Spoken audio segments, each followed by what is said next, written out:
यः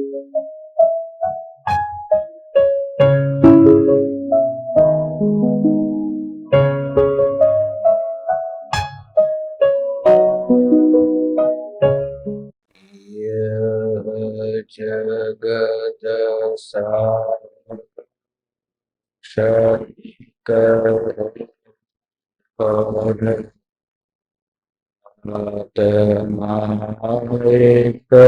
नित्यः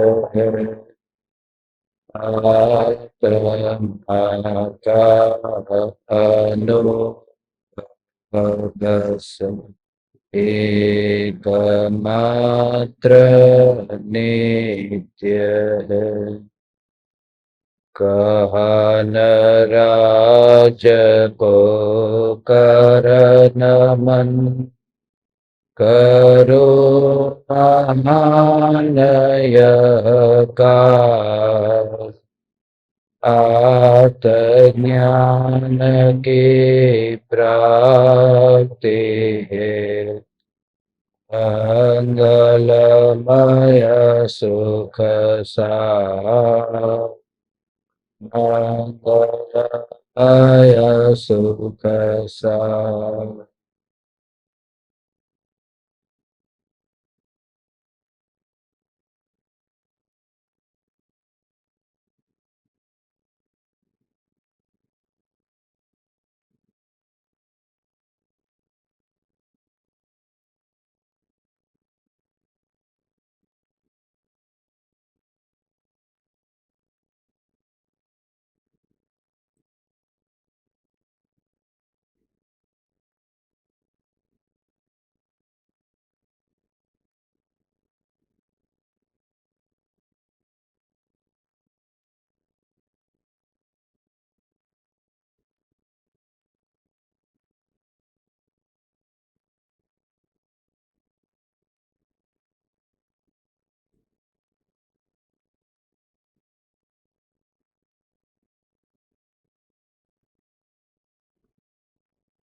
चैतन्य स्वभावी भगवान आत्मा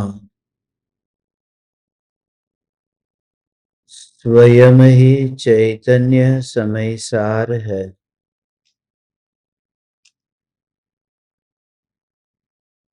चैतन्य समय सार का प्रतिपादक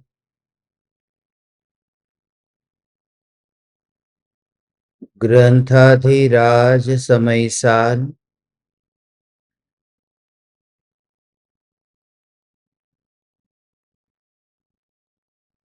मोक्ष का स्वरूप समझाकर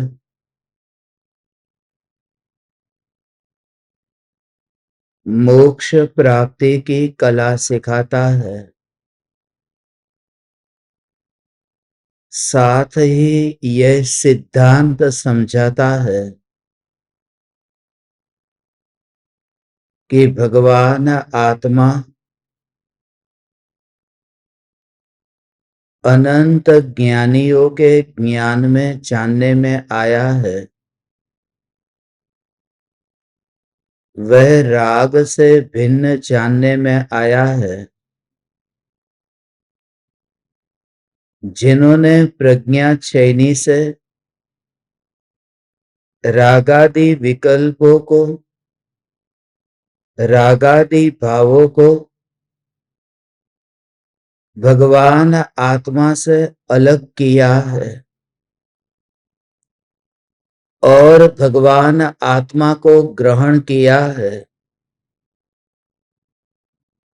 उन आत्मज्ञानियों की दशा समझाने वाली मोक्ष अधिकार की यह 300वीं गाथा है।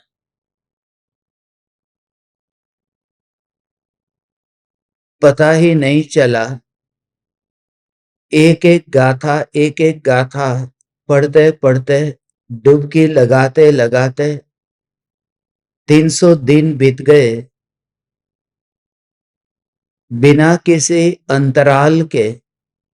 बिना किसी अंतराय के, बिना किसी अड़चन के सहज रूप से ये मोक्ष अधिकार की समय सार की 300वीं गाथा पर हम आज ज्ञानी की अंतर परिणति में जो निर्मलता प्रकट हुई है, उस निर्मलता के साथ साथ दृष्टि में जो सम्यकपना प्रकट हुआ है, उस स्वरूप को ज्ञानी के अनुभव प्रमाण से समझेंगे।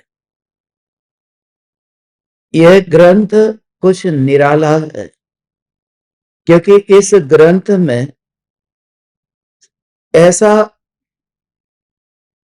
निराला सिद्धांत समझाया है। आपको ऐसा लगेगा कि जैन धर्म में और भी तो ग्रंथ है, जैन धर्म में इतने विद्वान पंडित साधु संत महात्मा इतनी तो सिद्धांतों की बात करते हैं, मगर समय सार की दृष्टि अलग है। अहिंसा जैन धर्म का मूलभूत सिद्धांत है, ऐसा लोग कहते हैं। वास्तव में अहिंसा सिद्धांत नहीं है, अहिंसा तो आचरण है, वो सिद्धांत कहां है। अनेकांत सिद्धांत नहीं है, अनेकांत तो वस्तु का स्वरूप है। स्यादवाद सिद्धांत नहीं, स्यादवाद तो वस्तु स्वरूप का निरूपण करने वाली कथन पद्धति है। तो फिर सिद्धांत क्या है? तीन लोक का वर्णन, मगर तीन लोक का वर्णन तो जैनों का भूगोल है, उसमें सिद्धांत क्या है? तो सिद्धांत कुछ अलग होते हैं, ये सब सिद्धांत नहीं है। अहिंसा हो, सदाचार हो, रात्रि भोजन त्याग हो, या फिर अनेकांत हो, स्यादवाद हो, ये सिद्धांत नहीं है। सिद्धांत तो यह है कि एक द्रव्य दूसरे द्रव्य का कुछ भी नहीं कर सकता है, ये सिद्धांत है। भगवान आत्मा पर्यायों में कहीं पर भी मिल नहीं जाता है, ये सिद्धांत है। राग से भगवान आत्मा का कभी न नाता हुआ है न होगा, ये सिद्धांत है। और ऐसे सिद्धांत का निरूपण करने वाला ग्रंथाधिराज समयसार 300वीं गाथा में और उसके आगे ये सिद्धांत का वर्णन आ रहा है। गाथा सरल गाथाओं में से एक है, मगर इस गाथा को पढ़ते समय हम ज्ञानियों की प्रतीति को देखेंगे कि उनकी प्रतीति बिल्कुल ही अलग है, अलग है।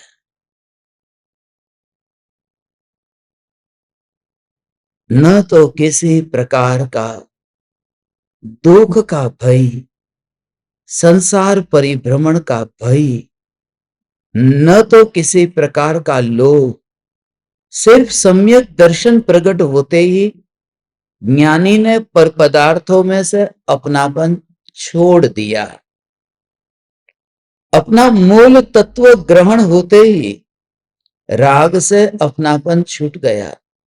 आज दोपहर में हम चर्चा कर रहे थे कि ये गुरु के प्रति अहोभाव, देव के प्रति भी अहोभाव, शास्त्र के प्रति अहोभाव, अहोभाव किसी के प्रति भी हो सकता है जिनसे हमें यह ज्ञान प्राप्त होता है। वह अहोभाव का जो भाव है, उस अहोभाव को जानने वाली जो चेतना है, उस चेतना में कोई अहोभाव नहीं आता। इसलिए अहोभाव की साक्षी बनती हुई वह चेतना अहोभाव में मिश्रित नहीं होती और मात्र जानन जानन जानन जानन जानन ऐसी धारा रूप परिणमित होती रहती है। हे चैतन्य परमात्मा,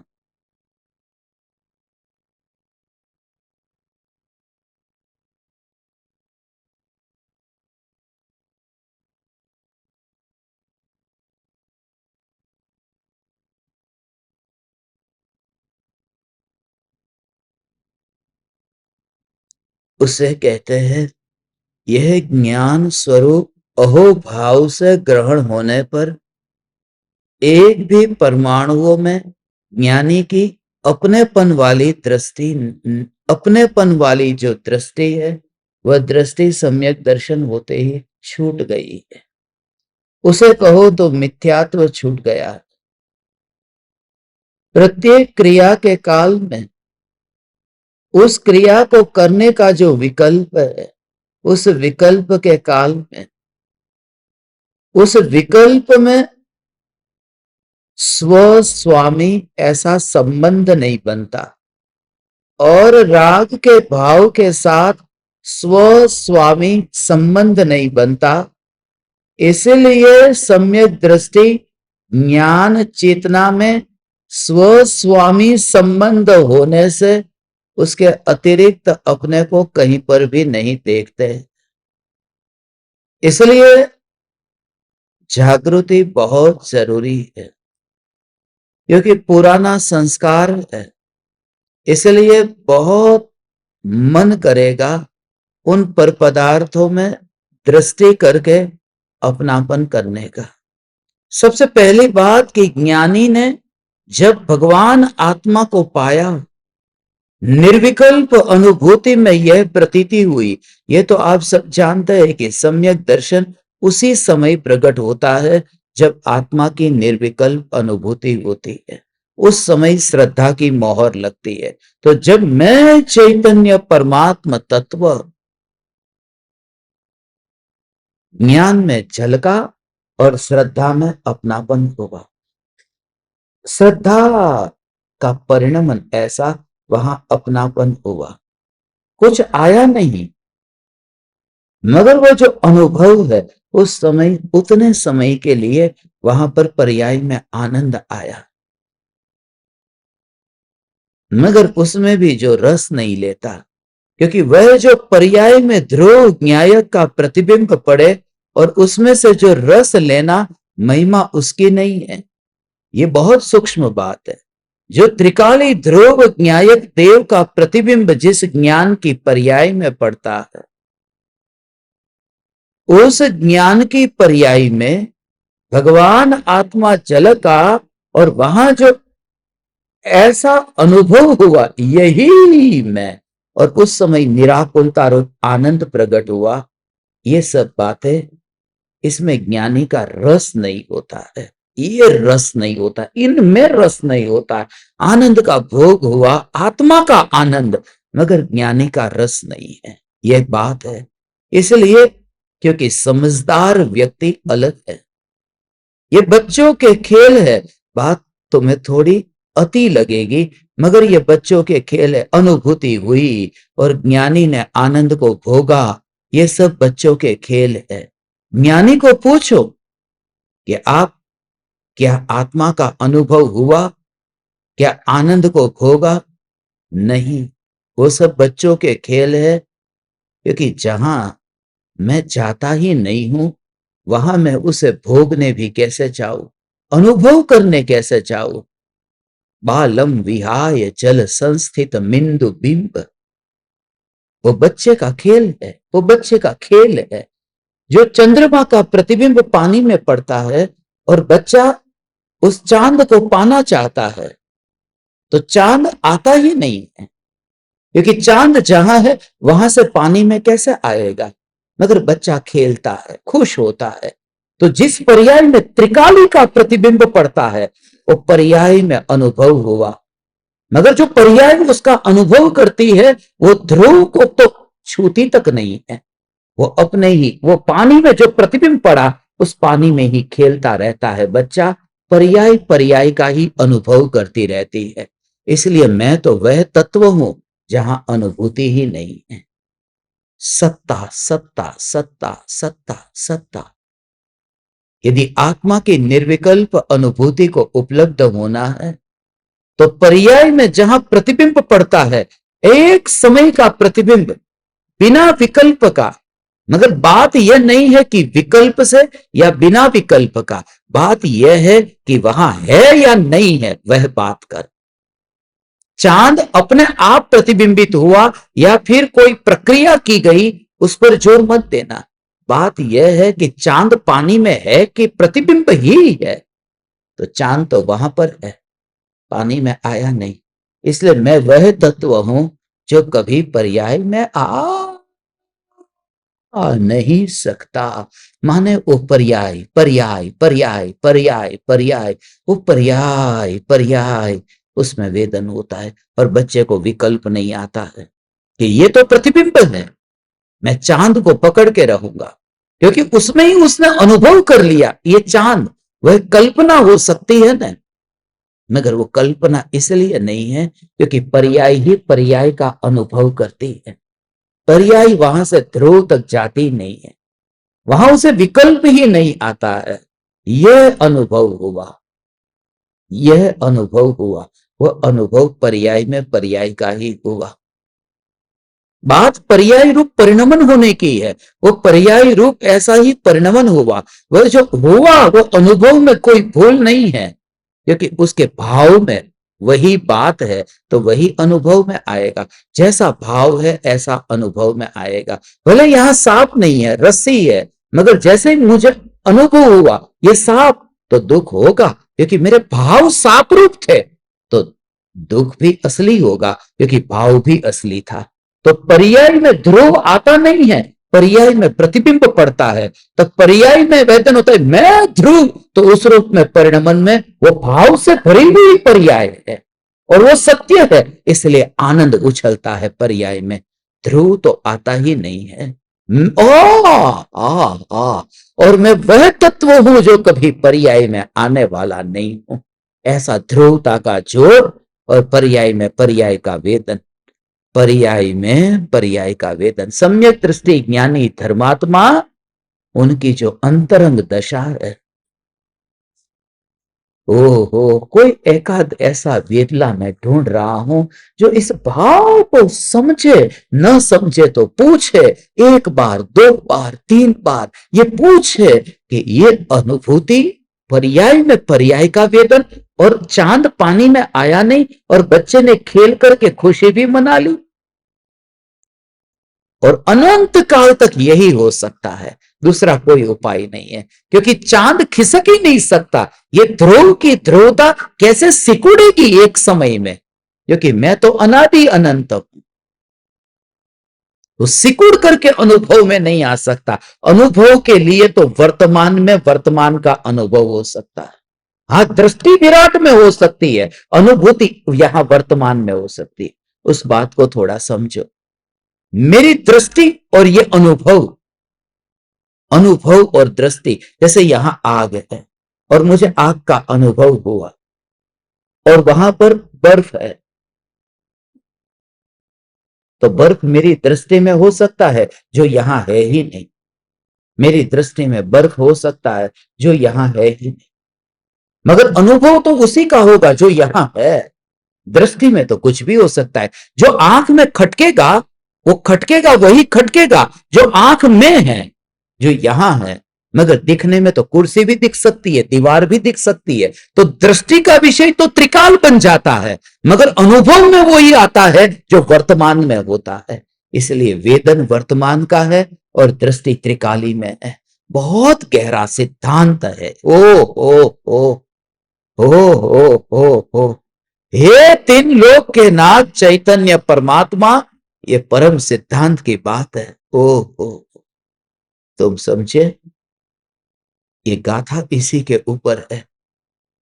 तुम ध्यान से इस गाथा के भाव को, गाथा तुम पढ़ोगे तुमको लगेगा कि तुमको ये सब पता है, मगर तुमको नहीं पता, वरना ये गहरा राज जो शास्त्रों से नहीं समझ में आता, जो कृपालु देव कर अनुभव निर्धार, कृपालु देव के अंतर में है।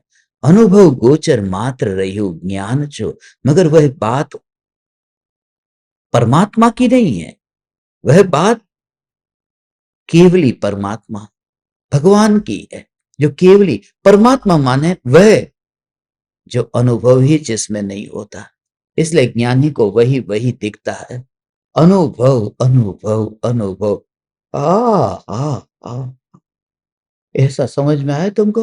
अनुभव, अनुभव, अनुभव, अनुभव वर्तमान का, अनुभव वहां का जहां तुम हो, और दृष्टि सारे में, सब जगह, सब जगह दृष्टि सब जगह फैली है।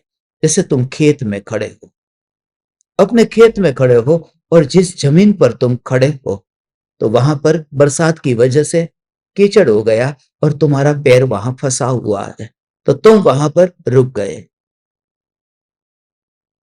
तो वहां कीचड़ का अनुभव हो रहा है। मगर बाकी का जो भाग था, वहां बाकी के भाग में अभी धूप की वजह से सूख गया था, कुछ भाग गीला रह गया।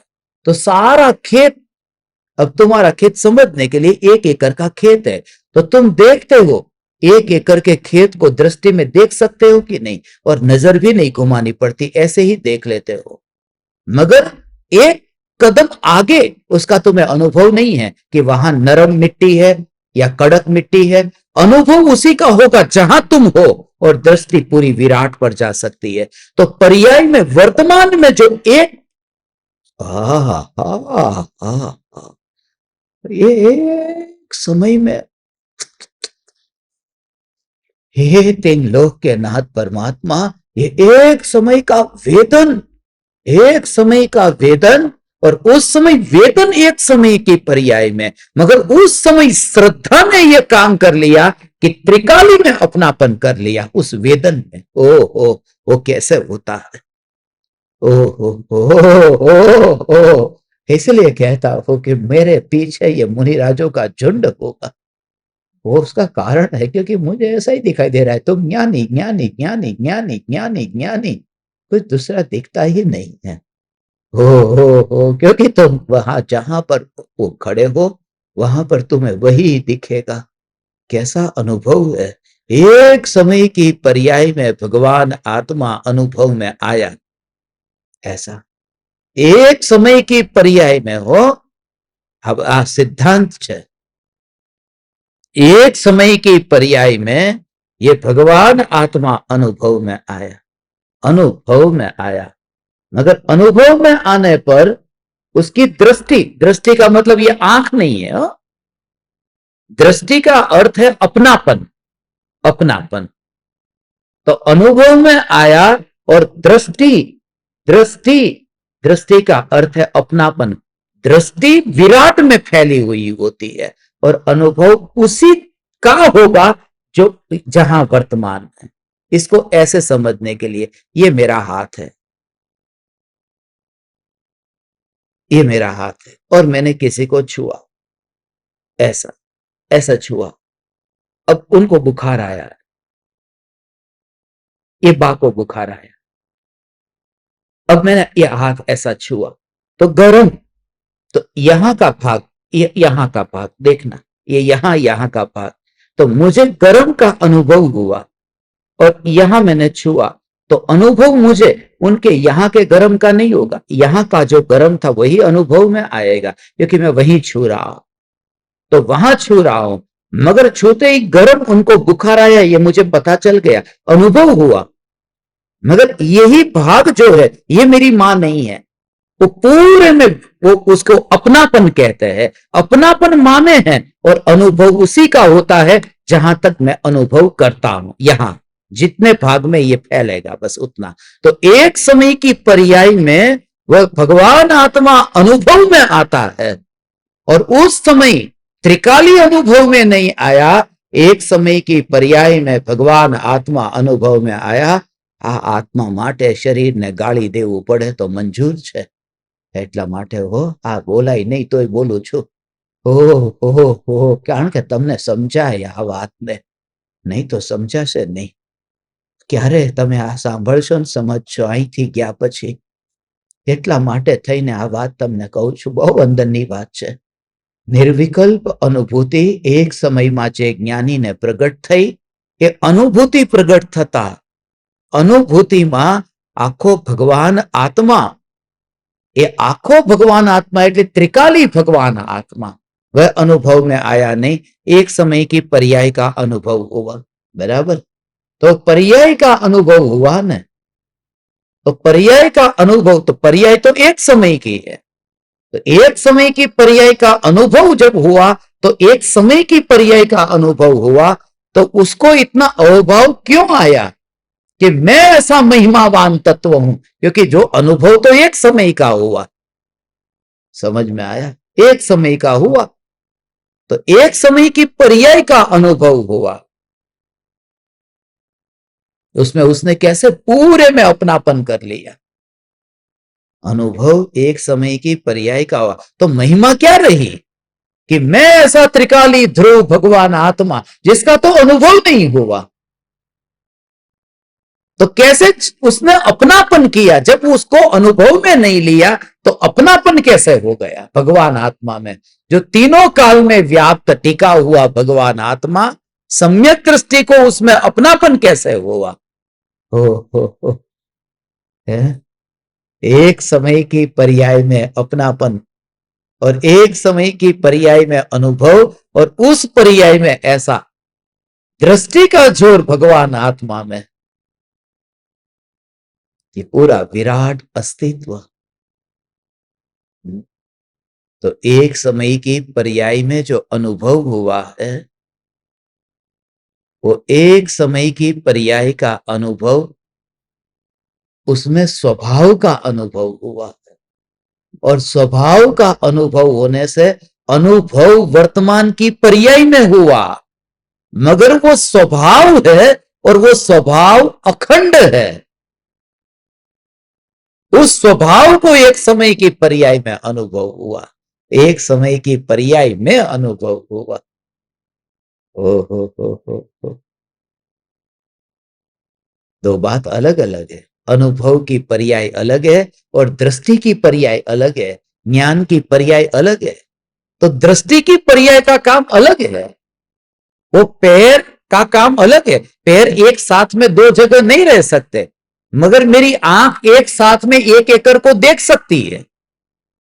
तो वो दृष्टि इतनी विराट होती है कि एक समय की पर्याय में जो अनुभव हुआ, उसमें ही दृष्टि ने त्रिकाली को देख लिया। ओ हो।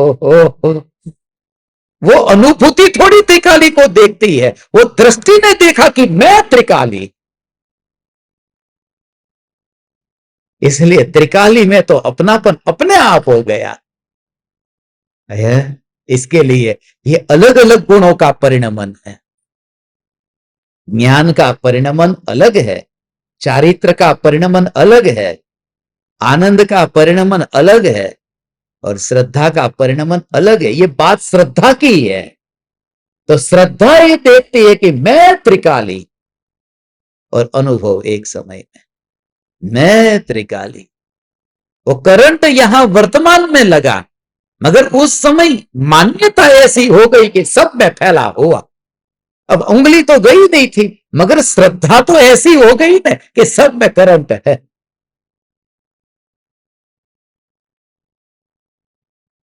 वो दृष्टि ये देख लेती है, ये दृष्टि का जोर ऐसा होता है। त्रिकाली ध्रुव न्यायक। हाँ? ओ हो।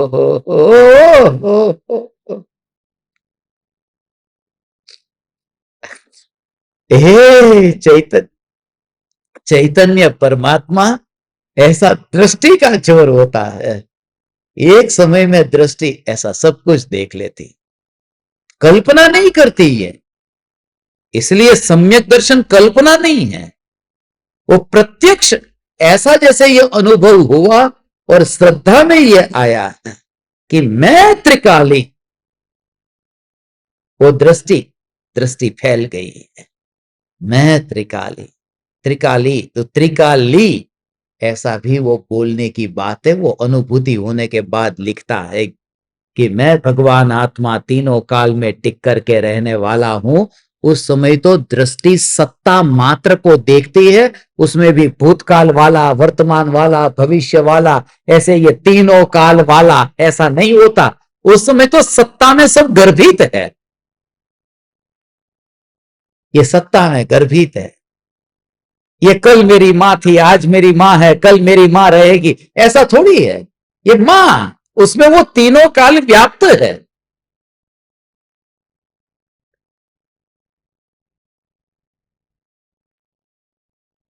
ऐसा समझ में आया? हाँ, આ શુક્લ ધ્યાનમાંથી કાઢો. હા, આવું છે બધું. આ બધા અભવ્ય જીવના લક્ષણો છે. દિવસ આખા આટા મારવાના પછી આવા સત્સંગમાં આવા અંતરની મસ્તીમાં ઝોકા આવી જાય એટલે બિલકુલ અંદરમાં તો આયા ભલભલાની ઊંઘ ઉડી જાય. તમને ખબર નથી. એકવાર અંદર બેટરી નાખીને જોશો તો ખબર પડશે ગળું કેટલું અંદરમાં લોહી નીકળી ગયું છે. હમણાં બેટરી નાખીને જોજો અને તમને આવી ઊંઘ આવે કેવી રીતે? આ ભગવાન આત્માની વાત, આ ભગવાન આત્માની વાત આ મફતમાં નથી મળી. ઓહો હો. એટલા માટે આ વાત તમને પછી ક્યાં સાંભળવા મળશે? હે, તમને આવું છે આ સ્વરૂપ. हे तीन लोक के नाथ परमात्मा, ऐसा ये एक समय की पर्याय में पर्याय का वेदन हुआ और इस एक समय की और दृष्टि आ गई त्रिकाल में. उसने सोचा नहीं. क्यों नहीं सोचा? क्योंकि दृष्टि का काम सोचना नहीं है, विचार तो ज्ञान में चलता है. दृष्टि थोड़ी विचार करती है? ये विचार ओ हो. सौगानी जी ये कहते थे, वो गजब की बात. अनुभव तो बाद में होता है. अनुभव बाद में होता है. पहले तो विचार चलता है. विचार कि पहले विचार चलेगा ना, ऐसा. पहले अनुभव तो नहीं. इसको भी विचार ही कहेंगे? क्या कहेंगे? ये पूछती रहती. इसको भी विचार ही कहेंगे? इसको भी विचार ही कहेंगे कि विकल्प कहेंगे? इसको क्या कहेंगे? तो पहले क्या होता है? पहले अनुभूति नहीं, पहले विचार होता है, चिंतन होता है. चिंतन पहले होता है, अनुभूति हमेशा बाद में होगी. तो पूछा पहले चिंतन, तो पहले तो चिंतन ही होगा ना. सौगानी जी को किसी ने पूछा पहले तो चिंतन ही होगा ना. सौगानी जी ने कहा पहले चिंतन जब तुम बोलते हो तब तुम ध्रुव का अपमान करते हो, क्योंकि तुमने पहले नंबर पर चिंतन रख दिया और ध्रुव कहां गया? ओ तो काय को चिंतन को याद करता है? ध्रुव ही है. ओ ધ્યાન તો પછી થાય, પેલા તો ચિંતન થાય ને. એવો પ્રશ્ન કોઈએ કર્યો કે પેલા ચિંતન થાય આવું જે પહેલા ચિંતન એટલે તે એક નંબર ઉપર ચિંતન ને રાખી દીધું ને, તો જે ધ્રુવ નો પહેલો નંબર આવવો જોઈએ એ ન આવ્યો. એમાં તું ફેલ થઈ ગયો.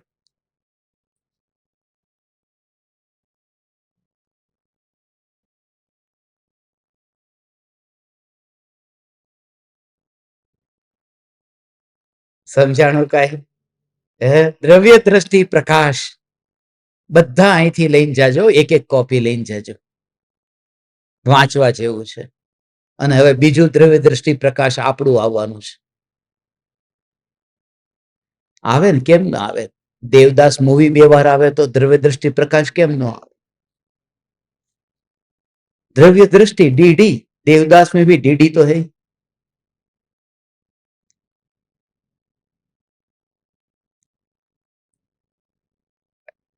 ओ हो. मैं तो कभी मैं भगवान आत्मा अनुभव में आया, ऐसा अनुभव में आया, अनुभव में आता ही नहीं है. वो चांद कभी पानी में आया नहीं और बच्चे ने कभी चांद से कभी खेला नहीं. पानी में है वो पानी का प्रतिबिंब, चांद का प्रतिबिंब, और वह प्रतिबिंब और बच्चे ने खेला वो प्रतिबिंब से, मगर उसकी दृष्टि प्रतिबिंब पर नहीं है, चांद है. ओहो, दृष्टि में तो चांद आ सकता है ना. दृष्टि में चांद आ सकता है. चांद ऐसा मिल गया. ओहो.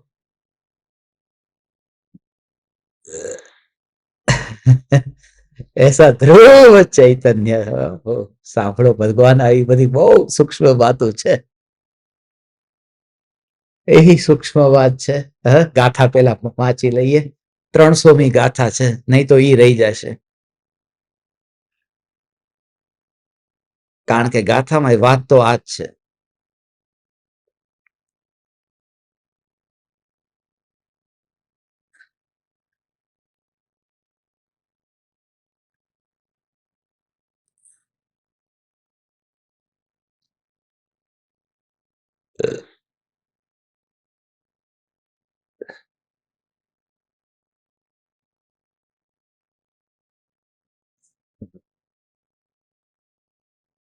को नाम भणिज गुहो नादुम सवे पराई ए भावे मज्जमिणं तियवयणं जानन्तो अपयं शुद्ध.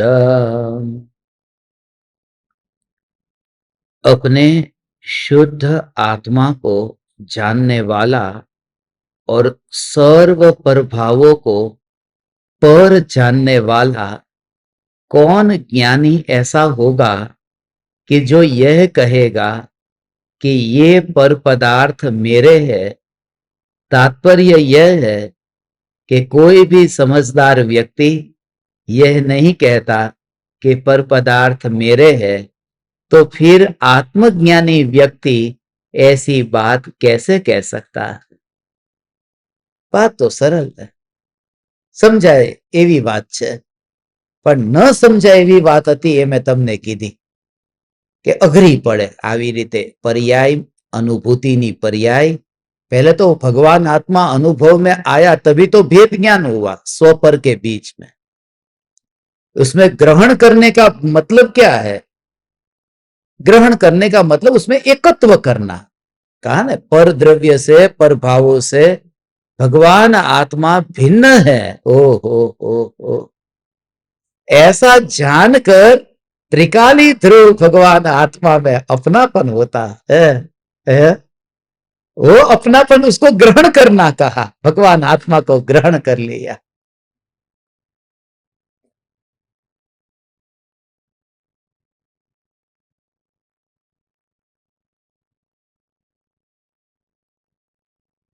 भगवान आत्मा ये ग्रहण कर लिया.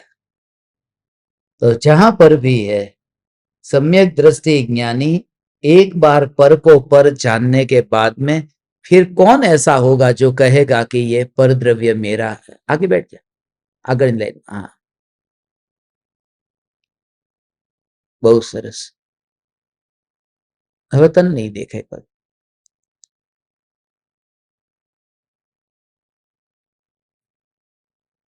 हाँ,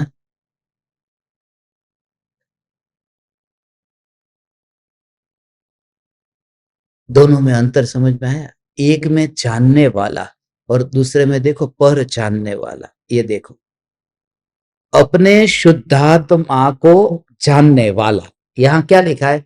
जानने वाला. और आगे सर्व पर भावों को पर जानने वाला. सिर्फ जानता है ऐसा नहीं, पर को तो पर जानता है ऐसा. ओहो, बस पर को पर जानता है. तो पर को पर जानता है कि पर है ही नहीं, पर है ही नहीं. क्योंकि ज्ञानी जहां अनुभव करता है कि पर को पर जान लिया, माने उसमें अपनापन नहीं रहा, तो उसके होने पर भी वो नहीं है. उसके होने पर भी वो नहीं है, क्योंकि दृष्टि हट गई ना. सम्यक दृष्टि रागी है. समय सार तो कहता है कि ज्ञानी रागी नहीं है. ज्ञानी को राग नहीं होने से उनको बंध नहीं होता, क्योंकि दृष्टि छूट गई ना. मैं ही हूं, इसलिए मुनिवर राम से जा जा देखो वहां मैं ही हूं, मैं ही हूं, मैं ही हूं. ऐसा ओ हो. है जो है वो मैं ही हूं, मैं ही हूं, मैं ही हूं. वो नहीं है कोई तेरा, वो कह करके भी मैं हूं. यही सिद्ध किया है. हा? आपके घर का कोई आदमी या औरत घर के बाहर गया, बराबर है, और शाम हो गई, पता नहीं, दरवाजा बंद था आपका. अब डोरबेल थी नहीं, तो बाहर से दरवाजा खटखटाया किसी ने. और आपने पूछा कि कौन, और बाहर से आवाज आई कोई नहीं, तो कोई नहीं इसका मतलब आप समझे कोई नहीं है, बस अपना ही है। माने कोई नहीं है सुनते ही अपना कैसे होता है, ऐसे ही पर नहीं है, यही मैं हो, अपना ही है। वो नहीं है उसमें मैं हूं, ओ अपना ही है, अपनेपन का भाव है, नहीं मैं भी कोई नहीं हो, है। क्योंकि उसका कहने का भाव यह है, उसका कहने का भाव यह है कि अपने अलावा ये कोई दूसरा नहीं है, बस नहीं है मैं, ऐसा नहीं है कि कोई नहीं है, अस्तित्व तो है। क्या भूत है ये, कोई नहीं है तो डर नहीं लगेगा, कोई नहीं।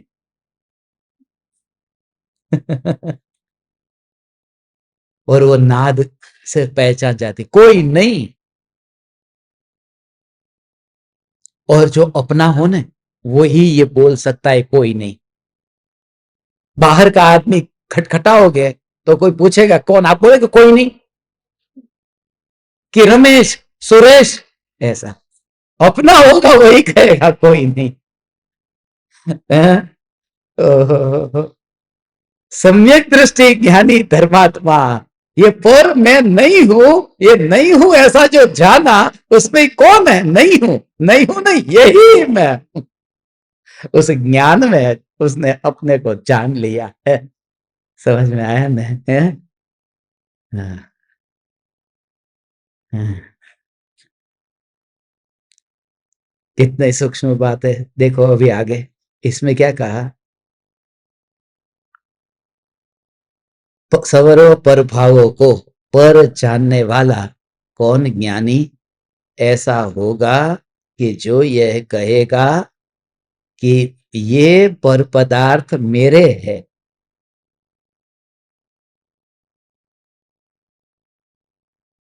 तात्पर्य यह है, कोई भी समझदार हो, बुद्धिमान नहीं, ज्ञान वाला नहीं, समझ से। क्यों समझ, इसलिए गुरुदेव कहते थे समझाणु काय, ये समझदार व्यक्ति की बात है। जे स्वरूप समझे बिना, इस उस स्वरूप को जिसने समझ लिया, उस समझदार व्यक्ति, कोई भी समझदार व्यक्ति ये नहीं कहता, वह नहीं कहता कि पर पदार्थ मेरे, यहां तो उपयोग क्या है बाहर के लिए, बाहर का समझदार, मगर अंतर में यह समझना है कि वो समझ, आत्मज्ञानी व्यक्ति ऐसी बात कैसे कह सकता है, कह तो सकता है, मान नहीं सकता, मगर यह कहने का मतलब वो मानने से है, इसलिए शब्द सब समझना होगा कि कहां पर तो कोई ही नहीं है, तो उसका अर्थ समझना पड़ेगा कि इसका मतलब क्या है।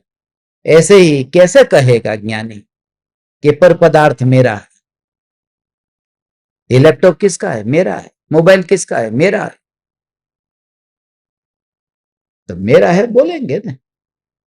गुरुदेव भी बोलते थे हमारा चश्मा क्या पड़ा, ऐसा कहता है तो वो अज्ञानी नहीं है, तो कहने के से कोई फर्क नहीं है, मान्यता से। ओहो, पूरी तरह से ऐसा, उसका कारण यह है, ध्रुव ध्रुव ध्रुव न्यायक देव में अपनापन ऐसा हो गया कि वहां कुछ भी बस बाकी नहीं रहा।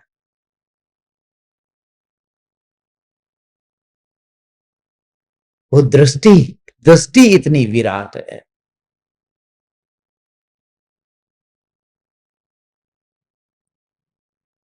हाँ, हाँ।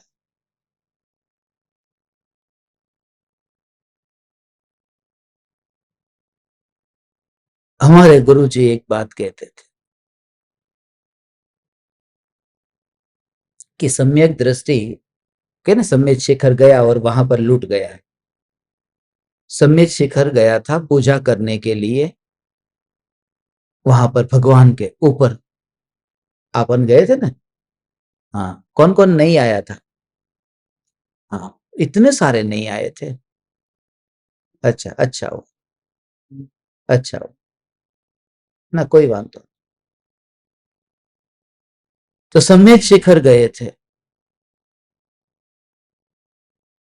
तो एक आदमी गया, करोड़पति सम्यक शिखर, अब सामान सब नीचे रख के गया, और पीले रंग का, केसरी रंग का वो जो धोती और दुपट्टा पहन के गया, वो भी मंदिर का था, खुद का नहीं था। और जब नीचे आया तो बैग चोरी हो गई थी, ऐसा कहते, बैग चोरी हो गई। तो उसने वहां पर, अब क्या करे, करोड़पति है, अब मुंबई में करोड़ों रुपए है। ओ हो।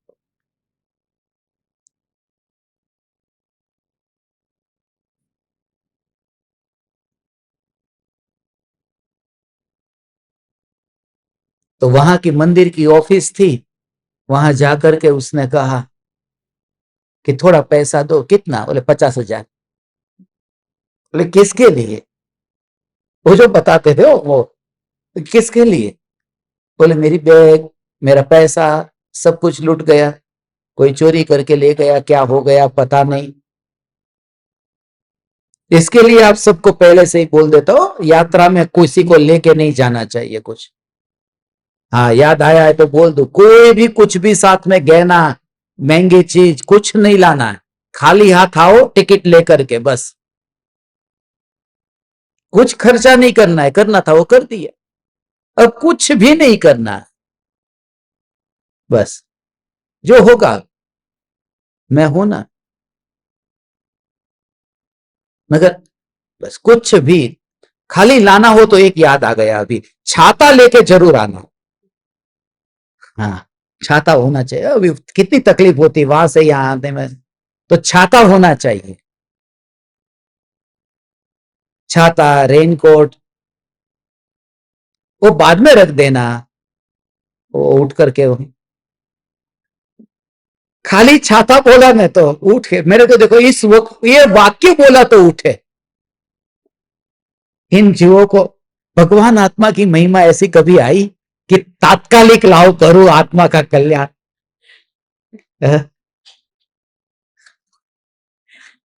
करो उनका वीडियो बड़ा, जाने दो यार उनको। तो उसने केसरी रंग का जो धोती दुपट्टा था, नीचे आया, उसने कहा 50,000 रुपया चाहिए। बोले 50,000? मुंबई जाना है ना, मुंबई की टिकट तो 300 रुपए की, बोले कि आ जाती है, जनरल डिब्बे में 300 रुपये में आ जाएंगे सम्मित शिखर, या 500 लगेगा, जो भी 300-500 रुपया लगेगा। तो 50,000 मांग रहा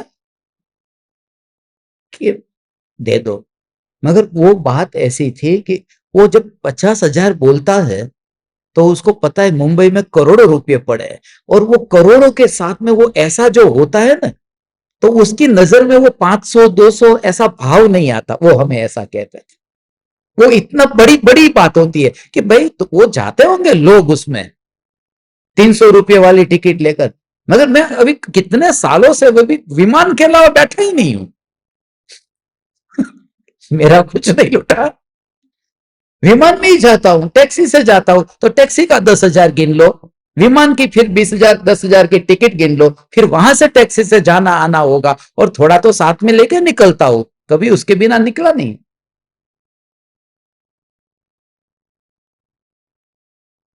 उसको कहते हैं कि जेब में 1 रुपया नहीं होने पर भी हाथ में करोड़पति, बस बिल्कुल, पुजारी होने पर भी वो अपने को करोड़पति ही मानता है, पुजारी नहीं मानता।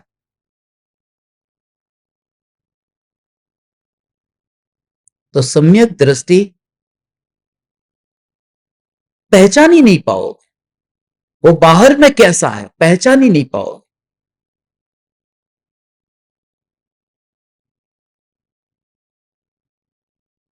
इसलिए गुरुदेव को कहां लोग पहचान पाए, क्योंकि उनकी बाहर की प्रवृत्तियां ऐसी थी, कोई मानने को तैयार ना हो।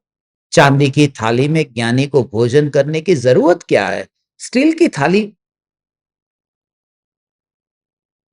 तो विमान में जाने की जरूरत क्या है? गाड़ियों में घूमने की जरूरत क्या है? कार से जाना। गुरुदेव की कार थी स्पेशल, उसका नाम था मंगलवर्धिनी,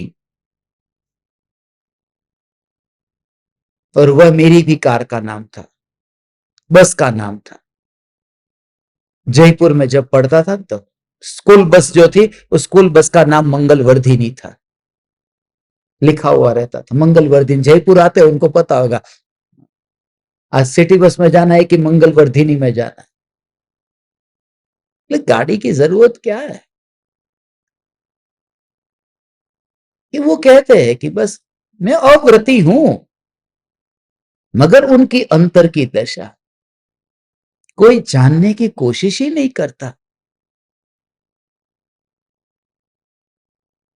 जानने की कोशिश, एक बार उनके पास बैठो, उनको पूछो, हाँ, कि क्या आपको अंदर में जो अनुभव हो रहा है वह कैसा है। खाली बक बक बक बक मत करो।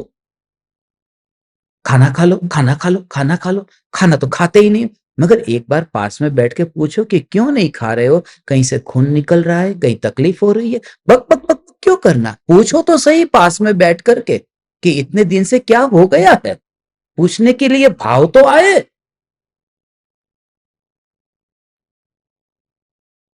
तो गुरुदेव के पास में लोग पूछते ही नहीं थे और दूर से कमेंट करते थे कि ये ऐसे, ये ऐसे, उनकी स्थिति क्या चल रही है, ये तो एक बार तो जानने की कोशिश तो करो।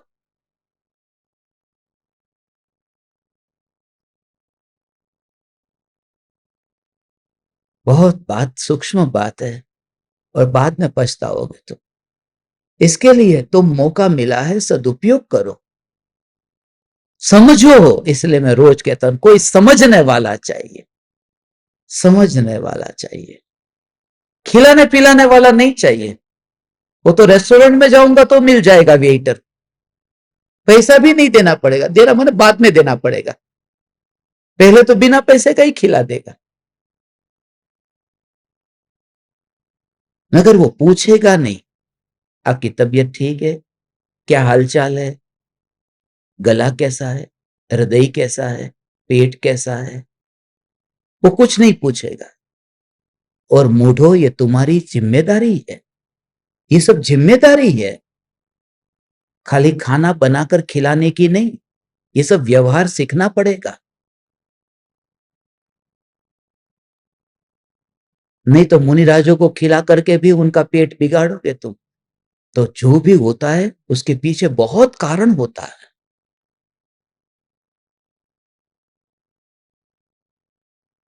ऐसा है।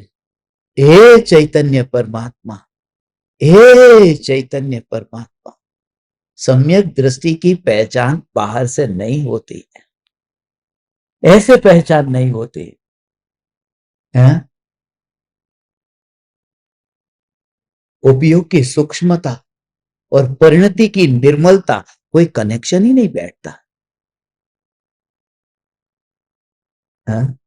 समझ में आया? कृपालु देव दाढ़ी खुद बनवाते थे, क्या बनाते थे, दूसरों से बनवाते थे या खुद बनाते थे?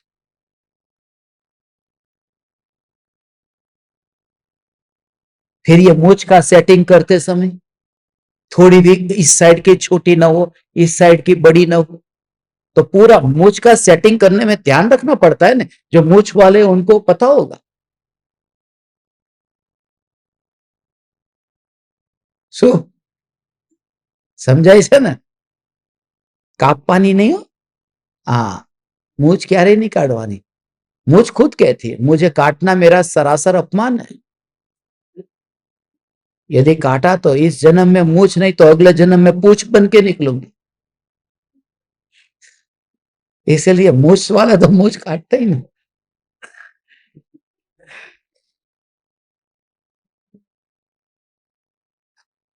एक एक ने चेक करवा जाए तो मूछ।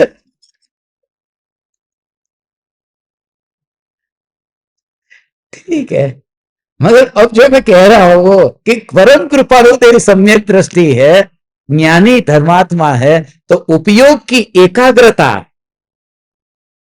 कभी खुद भी बनानी पड़े तो उपयोग की एकाग्रता कितनी चाहिए। हर जगह तो वहां पर नाई मिलता नहीं है, बहुत बार ऐसा होता है। तो जब वो क्रिया करते हैं तो उपयोग की एकाग्रता शरीर में कितनी होगी कि थोड़ा भी बाल इधर उधर न हो जाए, और फिर भी परिणति की निर्मलता में ज्ञान की अनुभूति। माने उपयोग का परिणति से कोई संबंध नहीं है। ओ, ओ। इसलिए तो कोई भी काम कर, खाना बनाती है पति के लिए, ध्यान से बना। यदि तू रुपये गिनता है, ध्यान से गिन, क्योंकि परिणति की निर्मलता अलग बात है और उपयोग की एकाग्रता अलग बात है। ये सम्यक दृष्टि ज्ञानी की बात बताई है।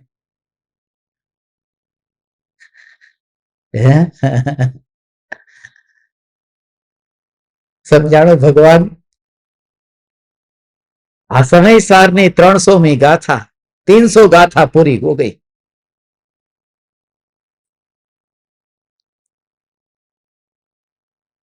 कृपालु देव का एक एक, उनकी हेयर स्टाइल, उनके बाल, उनकी दाढ़ी, ये सब आपको बताना है, मुझे बहुत राज बताना है। क्यों कृपालु देव ने मूछ रखी, ये जरूरत क्या थी मूछ की, उसके बिना क्या अटक जाता था। और जो देहातीत दशा को प्राप्त हो गए, ऐसे कृपालु देव को फिर दाढ़ी बनाने की भी जरूरत क्या थी,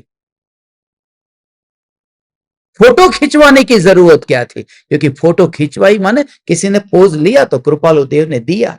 माने ज्ञानियों की निष्कारण करुणा तुम्हें बताऊंगा। यदि इतने खड़े रहने से और तुम्हारे पास फोटो आती है तो ये रहा खड़ा। माने वो इतने जिद्दी नहीं है, एक ओर से सरल है, और जिद्दी है तो ऐसे है कि उनको फिर समझाना मुश्किल है।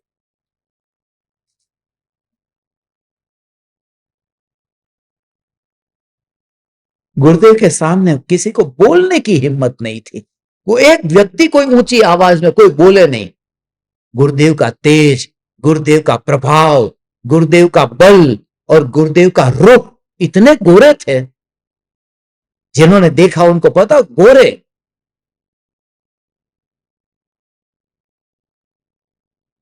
प्रभाव, क्योंकि अज्ञानी तो सब देखता है ना। अज्ञानी थोड़ी परिणति को देखता है। परिणति को देखता तो अज्ञानी क्यों होता, फिर तो वही गुरुदेव होता।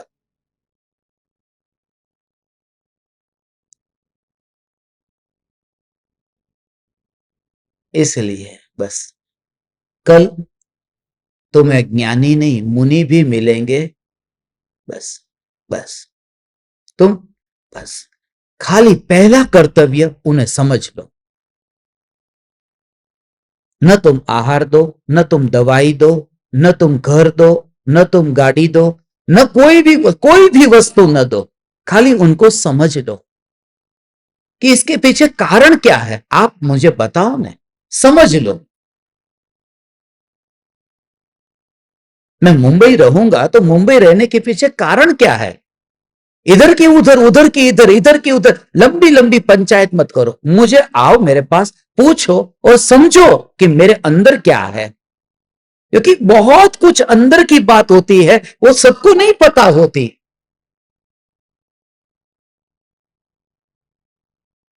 क्योंकि जो स्मशान में रहने वाला मुंबई में अभी क्यों जा रहा है, उसके अंदर में क्या चल रहा है, क्या जरूरत पड़ी, उसको खुद को पता है।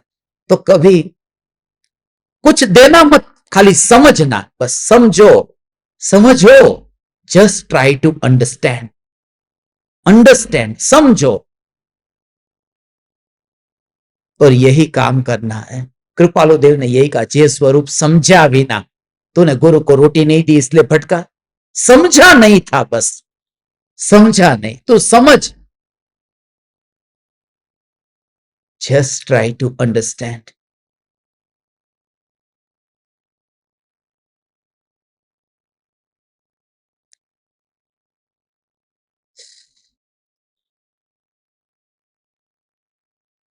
ठीक है। हाँ, 842।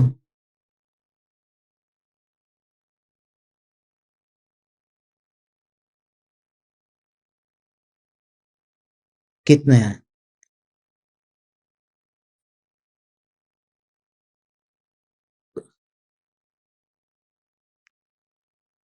अभी देखो,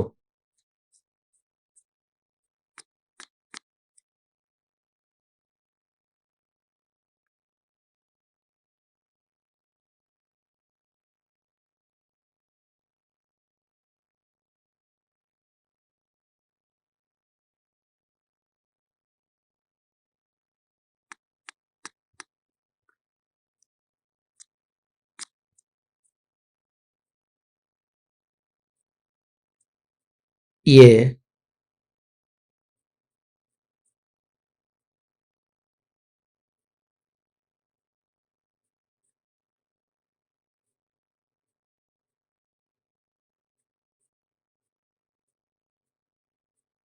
ओ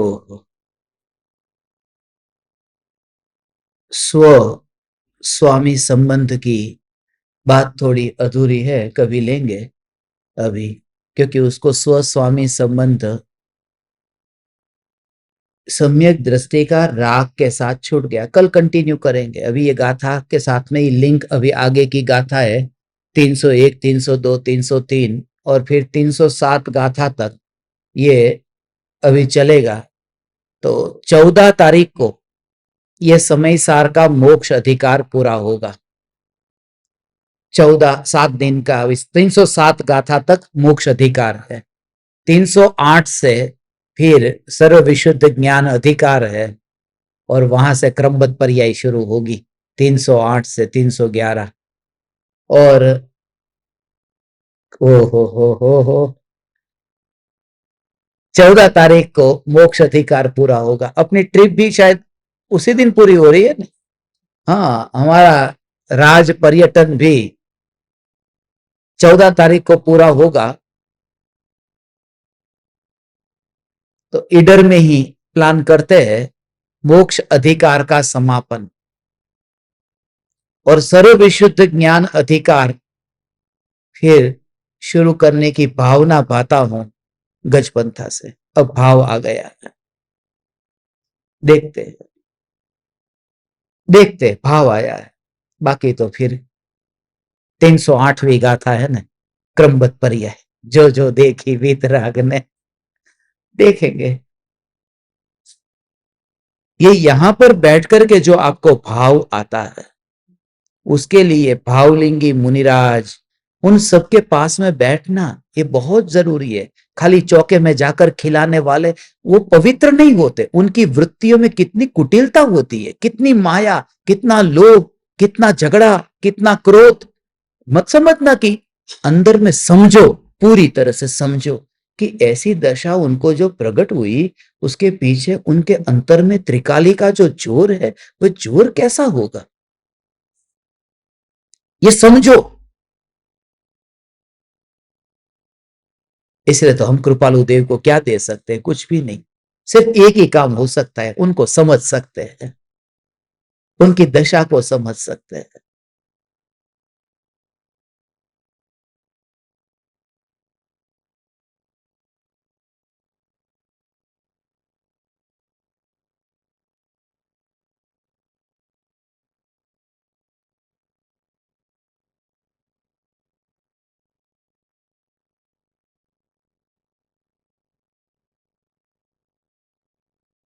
समझा?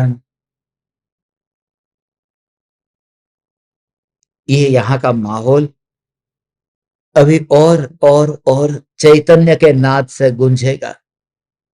सिर्फ 2 दिन बाकी बचे। 2 दिन ने, हाँ, आज तो 23 दिन पूरे हुए, कल 24वां दिन और 25वां, कुल मिलाकर के 125 सत्संग होने वाले हैं। टोटल मैंने किया है। ये 25 दिन के 125 प्रवचनों का वीडियो, तो एक ही लिंक में सारे प्रवचन आएंगे। और जो पहले दिन से आखिरी दिन तक यहां पर है, उनको सारे के सारे प्रवचन यहां से जैसे ही आखिरी दिन समापन होगा, उनको मिलेगा और सिर्फ उनके लिए होगा वो आज्ञा से।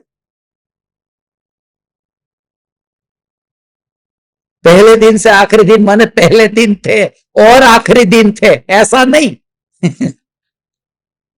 क्योंकि कुछ लोग मंगलाचरण में आए थे और फिर समापन में आ गए।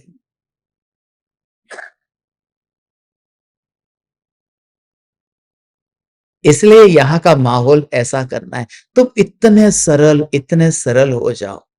इसलिए मैं एक एक कमरे के अंदर भी सत्संग रखा था ने, तो बहुत भाव भाया था। कोई कमरे में गया तो हूं, मैंने कहा मैं गया नहीं, मगर गया हूं एक बार खाली सत्संग करने के लिए। हर एक कमरे में सत्संग रखा था। पाहुड़ दोहा था, पाहुड़ दोहा। 4 नंबर, 4 कमरा, फिर उसके ऊपर 4, उसके ऊपर 4। हाँ, चौथा माળ સુધી પહોંચ્યા હતા। તમને પહેલા માળે તકલીફ થાય। उम्र उम्र में फर्क, मगर वो जो सब जगह वाइब्रेशन। और अंत में इतना और कहो, हमारा जो राज धर्म पर्यटन होगा, वहां पर भी सब जगह जहां पर भी हम ठहरेंगे, याद रहे आध्यात्मिक साधना केंद्र में ही नहीं, सारे आश्रम में जहां भी जाएंगे, सूर्यास्त के बाद में भोजन किसी को भी कमरे में भी नहीं मिलेगा। यदि आपसे नहीं होता, मेहरबानी करके मत आना। यदि पकड़ा गया कमरे में भी खाते हुए पीते हुए, तो फिर उसी समय निकल तो जाएगा, मगर जिंदगी में दोबारा हम उससे नाता नहीं रखेंगे। यदि आपको जरूरत पड़ती है तो आना ही मत। क्योंकि उस भूमि के अंदर, वहां पर उन लोगों ने हमारे हमारे चारित्र को हमें देख करके वहां घुसने दिया है। और वहां पर फिर कोई ऐसा आचरण करेगा, एकाध कोई करे, उसकी वजह से पूरा माहौल नहीं बिगाड़ना। इसलिए दिन में ही भोजन होगा, पूरा विगन भोजन ही बनेगा, कोई अलग से किसी के लिए भोजन नहीं बनेगा। इस प्रकार से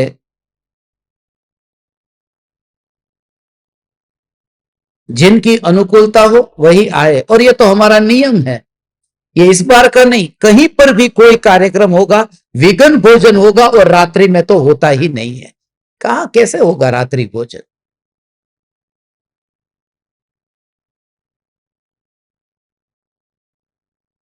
दूध तो रख सकते, ये तो नहीं, बिल्कुल नहीं, किसी भी कमरे में नहीं। और पूरी तरह से ये भी बताने की जरूरत नहीं है, जो कि यहां तो बात अलग है, मगर पति पत्नी जो साथ में रहते हैं, उनको ऐसी साधना की भूमि में अलग रहना चाहिए, तो उसका फल कुछ अलग मिलेगा यदि ऐसा मौका मिले तो। और बाकी तो ब्रह्मचर्य का पालन तो अनिवार्य रूप से सभी तीर्थों में करना ही चाहिए। कहीं लिखा भी रहता है ब्रह्मचर्य पालू फरियात से, पर यहां तो क्या, अभी 4-5 लोग अलग अलग लोग कमरे में रहते, इसलिए ठीक है। मगर जहां जोड़े रहते हो, उनको भी सावधान कि कहीं पर भी तीर्थों की भूमि का वाइब्रेशन रिसीव करो तो।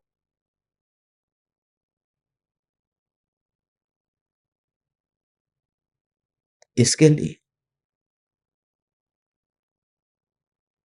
बस, इसके लिए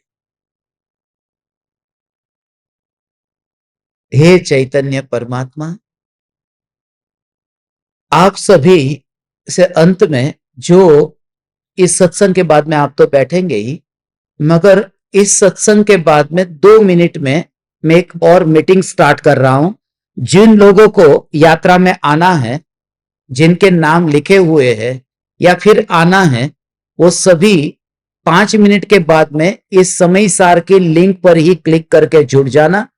तो एक मीटिंग अभी रखनी है शॉर्ट में 10 मिनट, तो हम मिलते हैं। चैतन्य समय सार, चैतन्य समय सार, चैतन्य समय सार।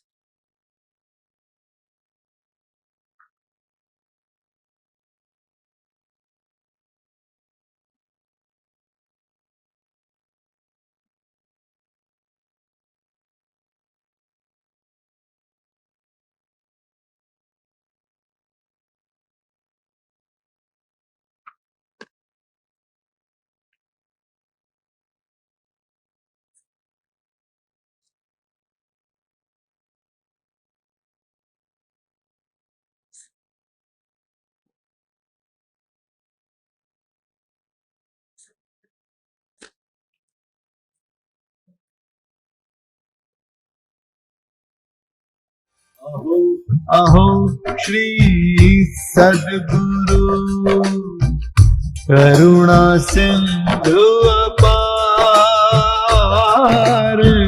इस पामर पर प्रभु किया आहो आहो उपकार, आहो आहो उपकार। देह सहित जिनकी दशा भरते देहातीत, उन ज्ञानी के चरण में हो वंदन अगणित, हो वंदन अगणित, हो वंदन अगणित।